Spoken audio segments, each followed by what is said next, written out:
하시면 내가 나가리다.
오늘 함께 묵상할 말씀은 이사야 16장 1절로 14절 말씀입니다. 1절 너희는 이 땅 통치자에게 어린 양들을 들이되 셀라에서부터 광야를 지나 딸 시온산으로 보낼지니라.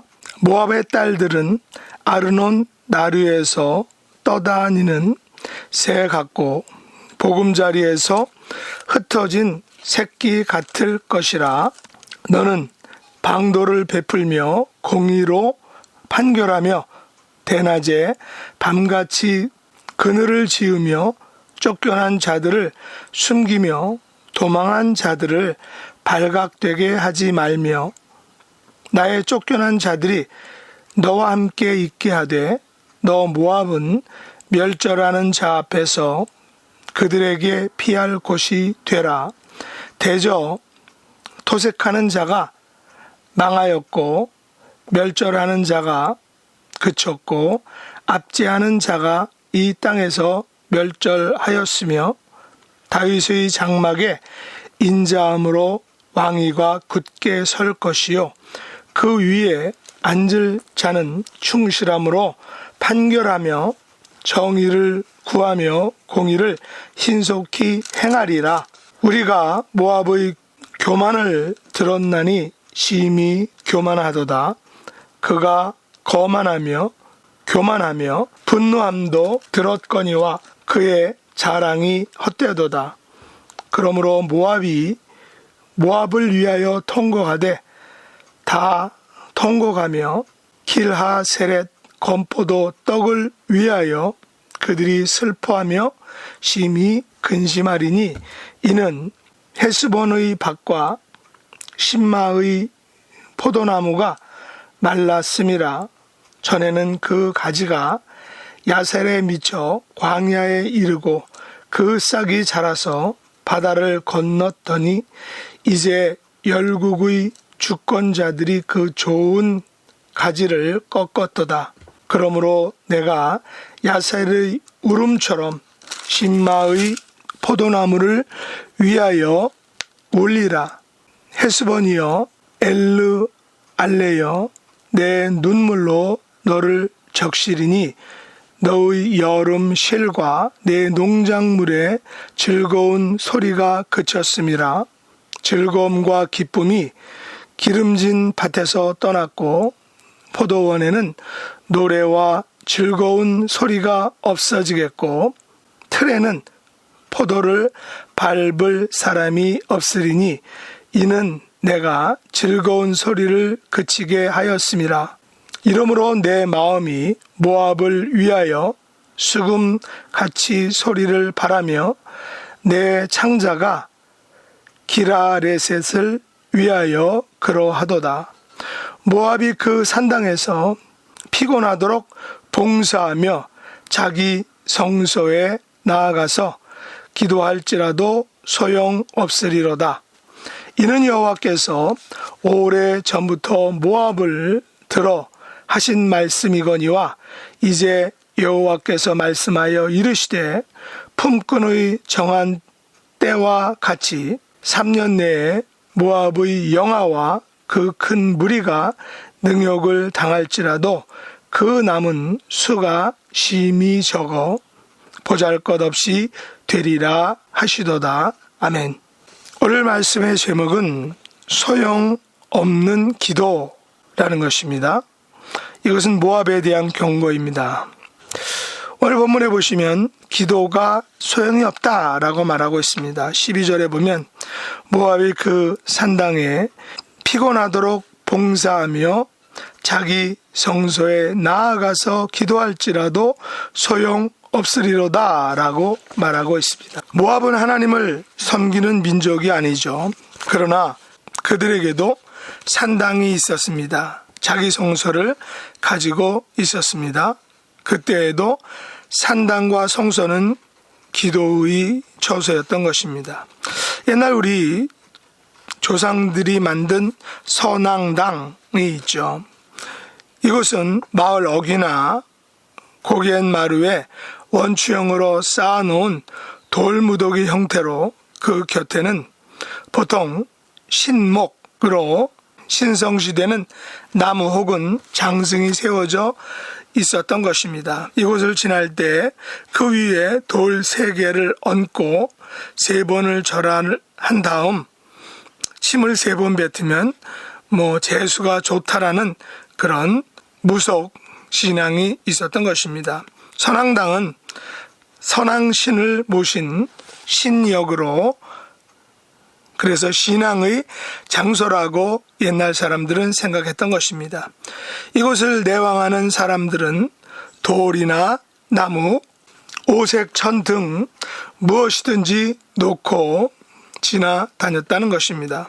물론 이 같은 민간신앙은 마음의 위로와 평안을 위한 것인지 기독교 신앙에서는 이것을 미신이다, 무속신앙이다 라고 생각하고 있습니다. 사실 모압의 신앙도 이와 같은 성격입니다. 모든 모압 사람들은 그모스의 백성으로 언급되었습니다. 이들의 종교적 관습 중에 일반적인 관행은 아닐지라도 적어도 극도로 긴박한 상황에서는 그모스에게 자기의 자녀를 희생으로 바치는 이 끔찍한 일도 있었다는 것을 우리가 열왕기서에 보면 살펴볼 수 있습니다. 오늘 말씀은 바로 이 모압에 대한 하나님의 경고의 말씀입니다. 2절로 4절을 보시면 모압의 딸들은 아르논 나무에서 떠다니는 새 같고 보금자리에서 흩어진 새 새끼 같을 것이라. 너는 방도를 베풀며 공의로 판결하며 대낮의 밤같이 그늘을 지으며 쫓겨난 자들을 숨기며 도망한 자들을 발각되게 하지 말며 나의 쫓겨난 자들이 너와 함께 있게 하되 너 모압은 멸절하는 자 앞에서 그들에게 피할 것이 되라. 대저 도색하는 자가 망하였고 멸절하는 자가 그쳤고 압제하는 자가 이 땅에서 멸절하였으며 라고 이렇게 말합니다. 무슨 경고의 말씀인가요? 모압의 여러 성 거민들이 나루에서 떠다니는 새 같다라고 이렇게 말합니다. 보금자리에서 흩어진 새 새끼 같다라고 이렇게 말하고 있습니다. 모압은 집과 삶의 터전을 결국은 잃어버리게 된다는 말입니다. 그러면 그들은 왜 삶의 터전을 잃어버린 것일까요? 4절에서는 그들이 토색하는 자가 되었다라고 말합니다. 멸절하는 자가 많다라고 말합니다. 압제하는 자도 많다라고 말하는 것이죠. 토색과 멸절과 압제는 남을 못 살게 하는 행위입니다. 그리고 이 같은 행위에 대해서 6절에서는 무엇이라고 말하고 있습니까? 우리가 모압의 교만을 들었나니 심히 교만하도다. 그가 거만하며 교만하며 분노함도 들었거니와 그의 자랑이 헛되도다 라고 말합니다. 한마디로 모압은 하나님 앞에서 교만했다는 것입니다. 심히 교만했다는 것입니다. 그들은 거만했습니다. 그들은 교만했습니다. 게다가 분노함을 나타냈습니다. 구약의 하나님은 특별히 개인이든 국가든 하나님 앞에서 교만한 것을 참지 못하시는 분이십니다. 교만을 가장 미워하신다는 것입니다. 하나님께서는 교만한 백성을 어떻게 대하실까요? 오늘 본문 7절과 8절을 보시면 통고가 돼 다 통곡하게 하십니다. 슬퍼하며 심히 근심하게 하시는 것입니다. 밭과 포도나무가 말라 죽게 하시는 것입니다. 이 같은 상황을 당하는 백성의 모습을 상상해 보면 말 그대로 참혹함 그 자체입니다. 9절은 그 참혹함을 울음으로 표현하고 있습니다. 운다는 것입니다. 눈물이 몸을 적시게 되는 것입니다. 농작물을 거두는 시기에는 일손이 모자라죠. 그러나 농작물을 거둘 때에는 즐거운 소리가 납니다. 하지만 교만한 백성은, 거만한 백성은 즐거움과 기쁨이 떠나는 것입니다. 즐거운 소리와 노래 소리가 없어지는 것입니다.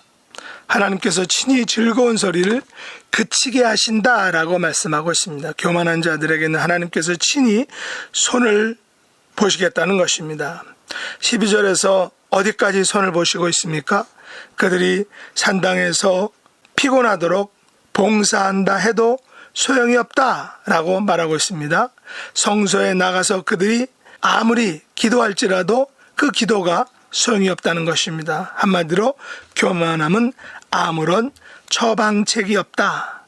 교만함은 아무런 해결책이 없다라는 것입니다. 교만함은 기도의 능력을 소멸시키는 것입니다. 교만함은 봉사의 능력을 약화시키는 것입니다. 모압은 하나님에게 쓰임받은 품꾼의 하나였습니다. 일꾼이라는 것이죠.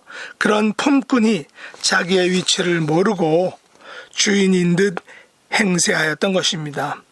그래서 하나님께서는 모압의 모든 영화를 사라지게 하셨습니다. 하나님께서는 그들을 능욕을 당하게 하셨습니다. 결국 모압은 14절에 보시면 모압은 심히 적어 보잘것없는 존재가 되어버린 것입니다. 세상에는 보잘것없는 사람은 없습니다. 보잘것없이 된다는 것은 매우 심각한 상황이 되는 것입니다. 소용없게 되는 것입니다. 우리는 오늘 말씀을 통해 무엇을 교훈받게 됩니까? 하나님께서는 교만을 심히 싫어하시는 분이다 라는 것입니다. 그러므로 우리는 5절 말씀에 귀를 기울여야 할 것입니다. 다윗의 장막에 인자함으로 왕위가 굳게 설 것이요 그 위에 앉을 자는 충실함으로 판결하며 정의를 구하며 공의를 신속히 행하리라 라는 것입니다.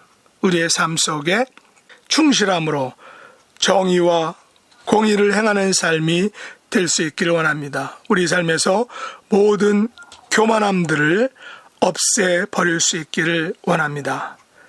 이런 삶을 통해 하나님의 놀라운 은혜를 경험하는 우리 모두가 될 수 있기를 예수님의 이름으로 축복합니다. 기도하겠습니다. 하나님 아버지, 오늘 저희들에게 모압의 이야기를 통해서 그들의 교만이 가져온 결과, 아무것도 할 수 없는, 그들이 기도할지라도 소용이 없게 되는 이 불치병인 교만함에 대해서 듣게 하심을 감사합니다.